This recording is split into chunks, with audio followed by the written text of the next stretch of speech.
कर्नाटक के नए मुख्यमंत्री डीके शिवकुमार अपने मुख्यमंत्री पद की शपथ लेते हुए इस शपथ में बहुत बड़ी बड़ी हस्तियां आई हुई हैं, जैसे कि राहुल गांधी, मल्लिकार्जुन खड़गे एंड प्रियंका गांधी भी आई हुई है।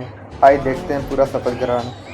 ಡಿಕೆ ಶಿವಕುಮಾರ್ ಎಂಬ ಹೆಸರಿನಾದ ನಾನು ಕಾನೂನು ಮೂಲಕ ಸ್ಥಾಪಿತವಾದ ಭಾರತದ ಸಂವಿಧಾನ ವಿಷಯದಲ್ಲಿ ನಿಜವಾದ ಶ್ರದ್ಧೆ ಮತ್ತು ನಿಷ್ಠೆಯನ್ನ कर्नाटक के बहुत फेमस नेता डीके ನಾನು शिवकुमार। ಭಾರತದ ಸಾರ್ವಭೌಮತ್ವವನ್ನು ये तो बात ಮತ್ತು है। ಅಖಂಡತೆಯನ್ನು ಎತ್ತಿ ಹಿಡಿಯುತ್ತೇನೆಂದು ಮತ್ತು ಕರ್ನಾಟಕ ರಾಜ್ಯದ ಮುಖ್ಯಮಂತ್ರಿಯಾಗಿ ನನ್ನ ಕರ್ತವ್ಯವನ್ನು ಶ್ರದ್ಧಾಪೂರ್ವಕವಾಗಿ ಮತ್ತು ಅಂತಃಕರಣಪೂರ್ವಕವಾಗಿ ನಿರ್ವಹಿಸುತ್ತೇನೆಂದು ಭಯ ಅಥವಾ आई होप कि आप ಪಕ್ಷಾತೀತವಾದ कर्नाटक जनता के भरोसे उतरे। ದ್ವೇಷವಿಲ್ಲದೆ ಎಲ್ಲ ಬಗೆಯ ಜನರಿಗೆ ಸಂವಿಧಾನಕ್ಕೆ ಮತ್ತು ಕಾನೂನಿಗೆ ಅನುಸಾರವಾಗಿ ನ್ಯಾಯಯುತವಾಗಿ ಮಾಡುತ್ತೇನೆಂದು ನನ್ನ ಅಜ್ಜ ಗಂಗಾಧರಜ್ಜನ ಹೆಸರಿನಲ್ಲಿ ಪ್ರಮಾಣ ಮಾಡುತ್ತೇನೆ.